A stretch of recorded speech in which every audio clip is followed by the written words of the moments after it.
안녕하세요. 최근 정부가 아주 중요한 발표를 하나 했습니다. 바로 지역 기반 유아교육 보육 혁신 방안인데요. 핵심은 이거예요. 이제껏처럼 중앙에서 전국에 똑같은 기준을 내리는 게 아니라 우리 동네 상황에 딱 맞는 교육과 돌봄을 직접 만들자는 거죠. 자, 이게 도대체 무슨 얘긴지 지금부터 저랑 같이 하나씩 뜯어보시죠. 아마 많은 부모님들이 이런 생각 한 번쯤은 해보셨을 거예요. 아니, 왜 유독 우리 동네는 아이 키우기가 더 빡빡하고 힘들지? 하고요.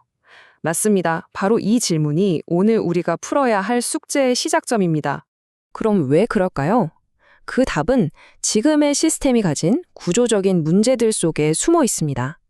마치 모든 사람에게 똑같은 사이즈의 옷을 입으라고 하는 것처럼 전국에 획일적인 기준을 적용하려다 보니 여기저기서 삐걱거리는 소리가 나는 거죠. 자, 크게 세 가지로 나눠서 한번 살펴볼게요. 첫 번째 문제는 바로 칸막이 행정입니다. 아이들을 위한 정책인데 정작 그 정책을 만들고 실행하는 기관들이 서로 담을 쌓고 따로따로 움직이고 있다는 거예요. 여기 보시면 문제가 확 드러나죠? 왼쪽은 지자체, 오른쪽은 교육청. 지자체는 어린이집을, 교육청은 유치원을 이렇게 따로따로 관리하는 거예요. 그러니까 어떻게 되겠어요? 비슷한 사업인데 예산은 중복으로 투입되고 효율은 뚝뚝 떨어지죠. 근데 진짜 큰 문제는요. 이 둘을 합쳐서 전체를 지휘하는 컨트롤 타워가 없다는 겁니다. 두 번째 문제는 더 심각합니다. 바로 지역 간의 격차가 갈수록 벌어지고 있다는 점이에요. 내가 어디에 사느냐에 따라서 우리 아이가 받을 수 있는 교육과 돌봄의 질이 달라진다는 거. 이거 정말 심각한 문제 아닌가요?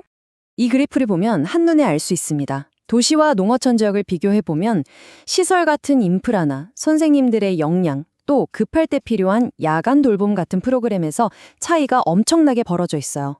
말 그대로 출발선이 다른 거죠. 그리고 이런 격차는요, 사회적으로 더 세심한 배려가 필요한 아이들에게 훨씬 더 가혹하게 작용합니다.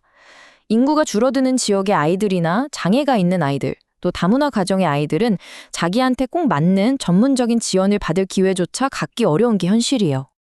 자, 마지막 세 번째 문제입니다. 정책의 기반 자체가 너무 약하다는 거예요.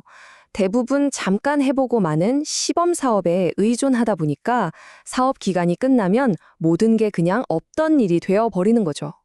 장기적인 비전 없이 계속 임시방편만 반복되고 있는 셈입니다. 자, 그럼 이 꽉 막힌 문제들을 어떻게 풀어야 할까요? 여기서 바로 지역 기반 혁신이라는 새로운 해법이 등장합니다. 이제 중앙에서 지시하는 게 아니라 우리 지역이 직접 우리 지역의 문제를 진단하고 우리에게 맞는 해결책을 찾아 나서는 맞춤형 시스템으로 바꾸자는 겁니다. 정부가 내놓은 계획은 크게 세 개의 기둥으로 이루어져 있어요. 첫째, 흩어진 행정체계를 하나로 모으는 거버넌스 혁신. 둘째, 지역별 특성에 맞는 맞춤형 지원. 그리고 셋째, 이 모든 걸 단단하게 받쳐줄 기반을 다지는 겁니다. 앞에서 지적했던 문제들을 정면으로 돌파하겠다는 거죠. 말은 좋은데 그럼 이걸 구체적으로 어떻게 하겠다는 걸까요? 지금부터는 이 세 가지 기둥이 실제로 어떻게 작동하는지 그 구체적인 방법을 한번 들여다보겠습니다. 우선 그 높았던 행정의 칸막이부터 허뭅니다. 같이 지역 유보 혁신 추진단이라는 걸 만들어서요. 교육청과 지자체가 이제 한 팀으로 움직이는 거죠. 흩어져 있던 정책과 예산을 한 곳으로 모아서 제대로 된 컨트롤 타워 역할을 하게 될 겁니다. 이 새로운 컨트롤 타워가 해야 할 가장 중요한 일은 바로 지역 맞춤형 모델을 만드는 겁니다. 기성복처럼 모두에게 똑같은 옷을 주는 게 아니라 각 지역의 특성과 필요에 딱 맞는 맞춤 정장을 만들어주는 거라고 생각하시면 돼요. 여기 표를 보시면 훨씬 이해가 쉬울 거예요. 예를 들어서 농어촌처럼 밤늦게까지 아이를 맡길 곳이 부족한 지역에는 여러 기관이 힘을 합쳐서 거점형 야간 돌봄센터를 운영하는 식이죠. 또 산업단지 근처라면 부모님들 퇴근 시간에 맞춰서 연계형 돌봄 서비스를 제공할 수 있고요. 다문화 가정이 많은 동네라면 언어와 문화 적응을 돕는 특별 프로그램을 만드는 겁니다. 이게 바로 맞춤형 모델이에요. 그리고 이런 좋은 모델들이 반짝하고 사라지지 않도록 기반을 아주 튼튼하게 다질 겁니다. 안정적으로 돈을 지원할 수 있게 조례도 만들고 얼마나 잘하고 있는지 데이터를 통해 체계적으로 관리하는 시스템도 구축해요.